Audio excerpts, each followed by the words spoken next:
June 1981, 8 fighter jets are spotted in the skies over Baghdad, preparing to attack. Their target, the pride and joy of Iraqi dictator Saddam Hussein. It was one of the most important military surprises of all time. As the jets dive at their target, stunned Iraqis stare in disbelief. The insignia on the wings is the Star of David, the symbol of the Israeli Air Force. How could Israel strike from such a great distance without detection? It is something that has not been done before. For more than 2 decades, the Israelis have kept the details of this unprecedented mission a closely guarded state secret. We were not able to penetrate Israeli intelligence to gain any heads up about a potentially aggressive action against the reactor. But now, Israel has released these classified documents, and for the first time, the mission's officers, architects, and pilots can finally tell their story. There was a lot of firing from the ground, a lot of firing. You see every bullet, and each one of them is for you. It was an attack that shocked the world. I could hear the president. He said, "They did what?" This is a story of international espionage, blackmail, and targeted assassinations. A story of one of the most daring and dangerous military operations ever attempted. The story of Israel's raid on the reactor.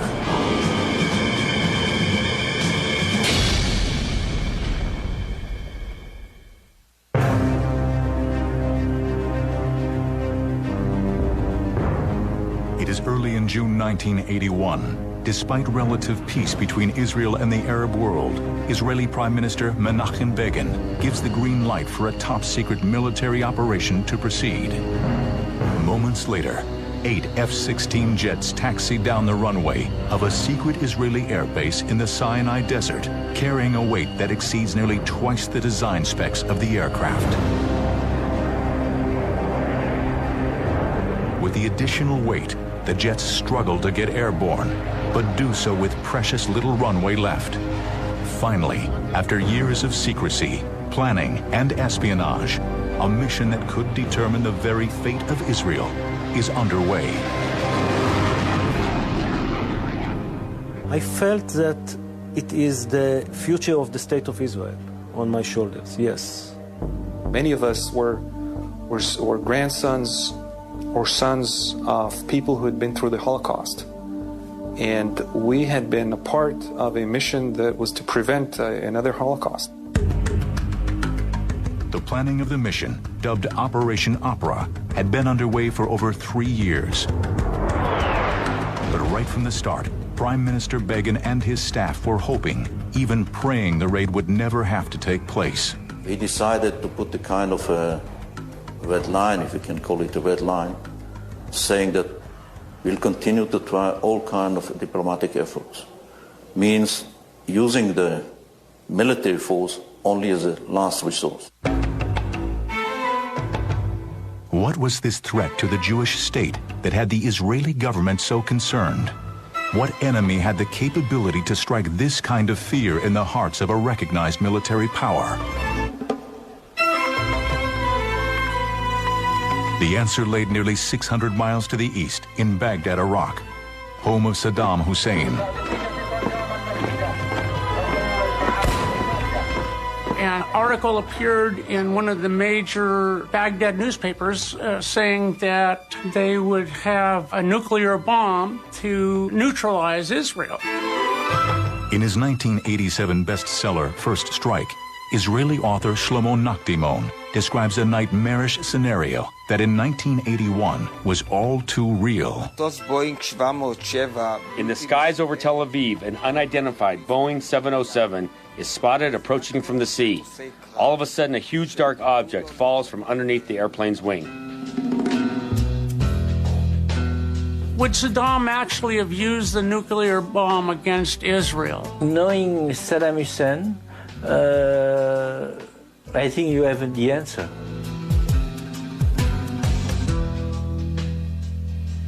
It's very obvious that this was a man who cared very little about human life and the values that dominate Western democratic societies, and that included Israel. And they were dedicated to the destruction of Israel. He published a statement to the Iranian people telling them that this nuclear capability is not going to be used against them. We're talking about in the time of war with Iran, but against the Zionist entity. With 3 bombs, there could be at least 500,000, maybe 600,000 Israeli casualties and the destruction of their major cities. Whatever Saddam's intentions were, he knew Iraq did not possess the resources necessary to develop a nuclear weapon. What his country did have in abundance was oil and billions in cash to spend. So, armed with these 2 irresistible commodities, Saddam went shopping for a reactor and quickly found a supplier, French Prime Minister Jacques Chirac and the French government. Chirac and Saddam Hussein had become quite close and had struck a contract whereby France would build this nuclear reactor. France charged him $200 million. He bought Mirage jets and 7,000 Renaults. I was interested in that story because it was too good to be true, too nicely, too clean, everything was too perfect. Jean-Pierre Van Geert is a renowned French investigative reporter, famous for uncovering government secrets and scandals for over 40 years. It was Van Geert who first broke the story about the questionable dealings between France and the notorious dictator. During his investigation, he also uncovered possible evidence that Saddam had induced and enticed French officials to cooperate.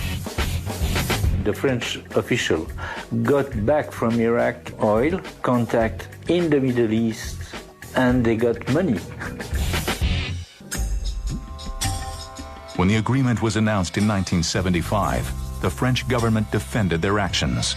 The facility would be purely a civilian reactor, used for energy purposes only. While many accepted this explanation, there were those who doubted the rationale. Here was a nation that didn't need energy resources, didn't need nuclear energy, run by a nefarious thug, a killer. And what could one properly assume? Publicly, he claimed that this is for energy, for capability of scientific, peaceful goals. Privately, we know from scientists who worked, their goals were based on the assumption that 2 to 3 bombs will demolish the state of Israel, and those were the numbers that they were working on. Everybody knew the real meaning of that construction would have been a military purpose. Within weeks of the announced agreement, construction on the reactor began just outside of Baghdad. Saddam named the soon-to-be-built reactor after the Babylonian month of Tammuz, the very same month in which Nebuchadnezzar began his assault on the Jewish people in 586 BC. But these developments failed to raise concerns by any nation other than Israel, who regarded the situation with pessimistic trepidation. Obviously, satellite photography was providing data on the construction of a reactor. I recall having seen it or mention of it during the transition from the Carter administration to the Reagan administration, but I don't recall that we paid any particular attention to the progress of that reactor, nor were we particularly alarmed by it. There was no attention given to it. Having verified the capabilities of the reactor through several international independent sources, Prime Minister Begin found himself with only one option: set into motion a plan, either through diplomacy, espionage, or military action, to stop the reactor from going hot. He then tasked the head of the IAEA to search out several possibilities of how they could go about neutralizing this, and that's what began this whole mission.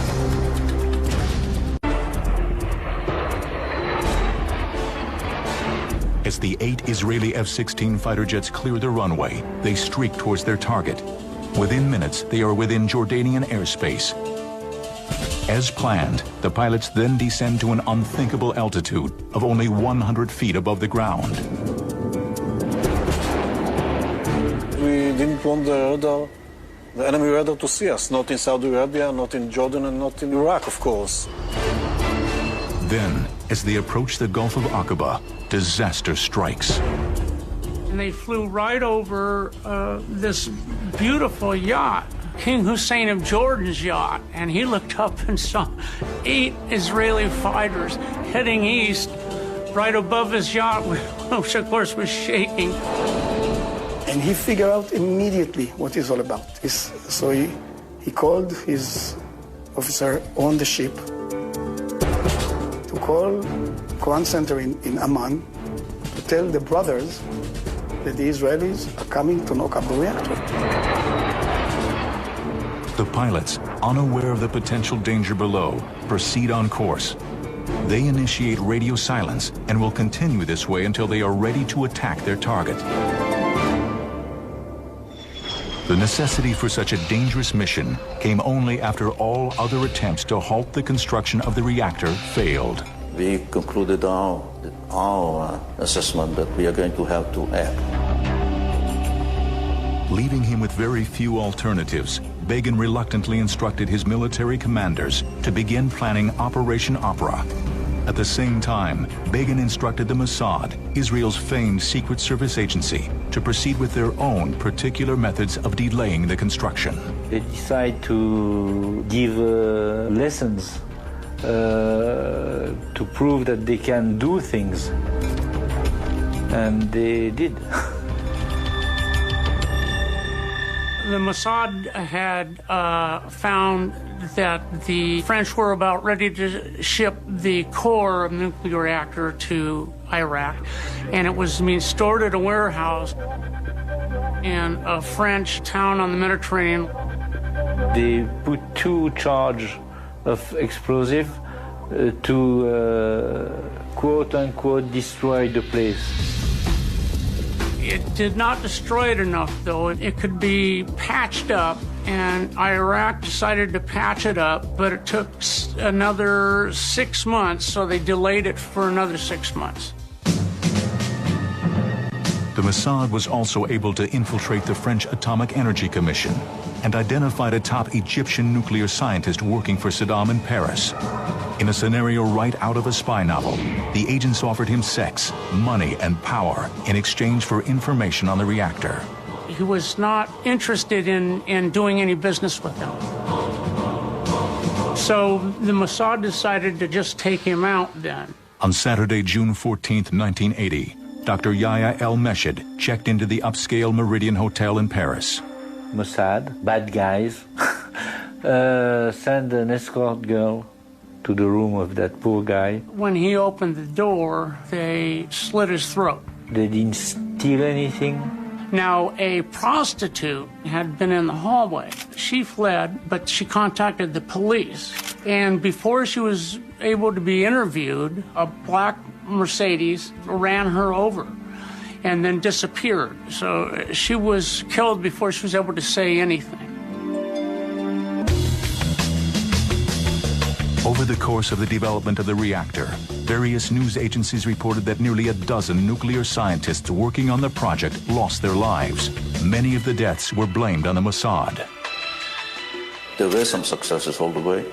I cannot refer to details, but it's been done. Despite the espionage, the murders, the sabotage, it was clear to the Israelis that nothing was going to stop Saddam from completing the construction of the reactor. There was a moment that the Mossad notified the Prime Minister that they had exhausted all of their resources. And at the moment this notice was received, it was clear it was a green light for the attack. After escaping Jordanian airspace apparently undetected, the 8 F-16s enter Saudi Arabia airspace. Here, avoiding detection will be even more difficult. The Saudis have recently taken delivery on a fleet of AWACS spy planes from the U.S. that patrol Saudi Arabia continuously, searching for enemy encroachments. To further complicate matters, the landscape has changed drastically.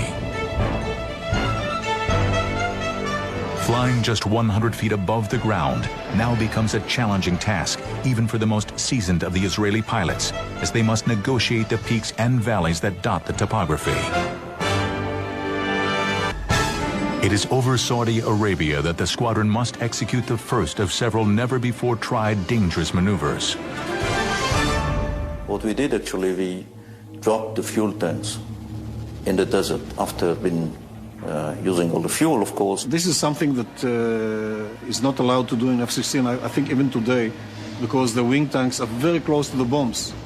And when you carry bombs on the wings, you're not allowed to jettison the wing tanks until you get rid of the bombs. There was some concern whether the wing tanks would smash into the bomb or flip over the wing and damage the flaps. But indeed, they dropped them, and these 16 wing tanks are still there in the desert someplace even today. Dropping the wing tanks was the only maneuver the pilots had not practiced in their intensive training that had begun some 10 months earlier. Yet had the mission proceeded as originally planned, none of the 8 pilots would have been over Saudi Arabia now, much less worrying about external fuel tanks. We didn't have F-16. F-16 arrived only July 1980. Ivry's initial plan called for an armed incursion into Iraq, but a similar mission by the United States military to rescue the hostages in Iran was a complete failure, and one which forced the Israelis to rethink their plan.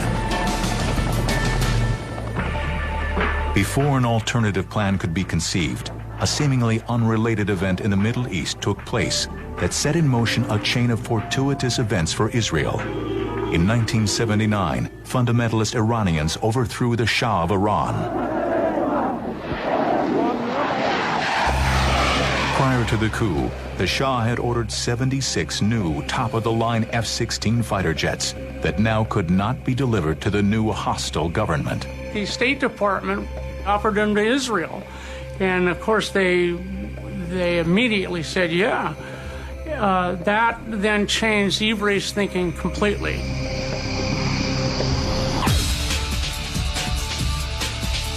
The F-16s would require a new squadron made up of Israel's top guns.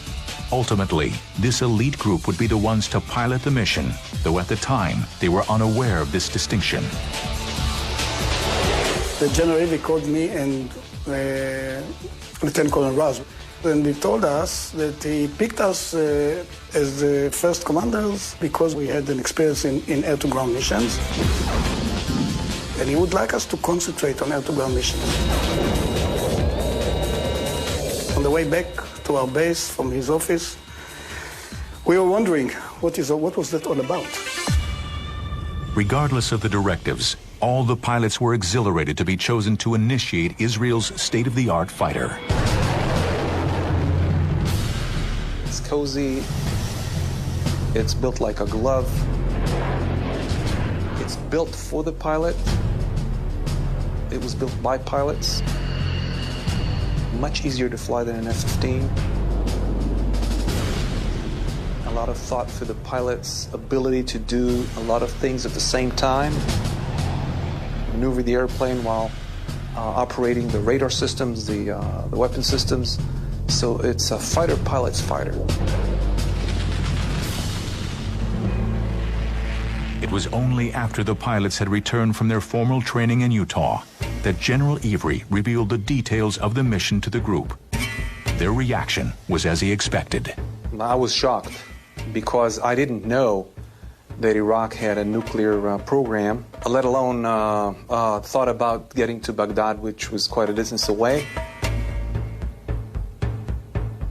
It didn't cross our mind that it was anything like this. There was a big map on the wall with a small pin southeast of Baghdad, and we were told that there is a nuclear reactor there. We thought that they are planning a mission to destroy it. Once the mission was revealed, the real training began.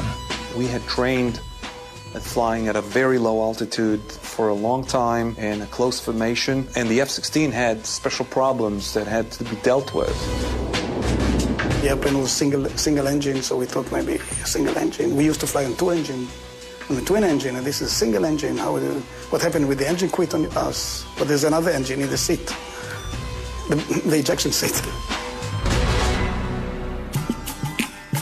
road itself would take the pilots first over the southern tip of Jordan, then across northern Saudi Arabia, both sworn enemies of Israel at the time. After crossing the Saudi border into Iraq, the pilots would set a course straight for Baghdad. Because the mission would be over 1,200 miles in distance, the pilots had to figure out a way to train, simulating that distance while remaining in Israeli airspace. Israel still had part of Sinai, and we could fly through Sinai down to Sharm el-Sheikh and then even down into the Red Sea and come back. We had to fly several times back and forth to simulate the range. The youngest of the F-16 pilots was a 26-year-old captain named Ilan Ramon, who will always be remembered as Israel's first astronaut, and was one of 7 who perished in the Space Shuttle Columbia tragedy in 2003. Back in 1980, Ramon was eager to join the elite.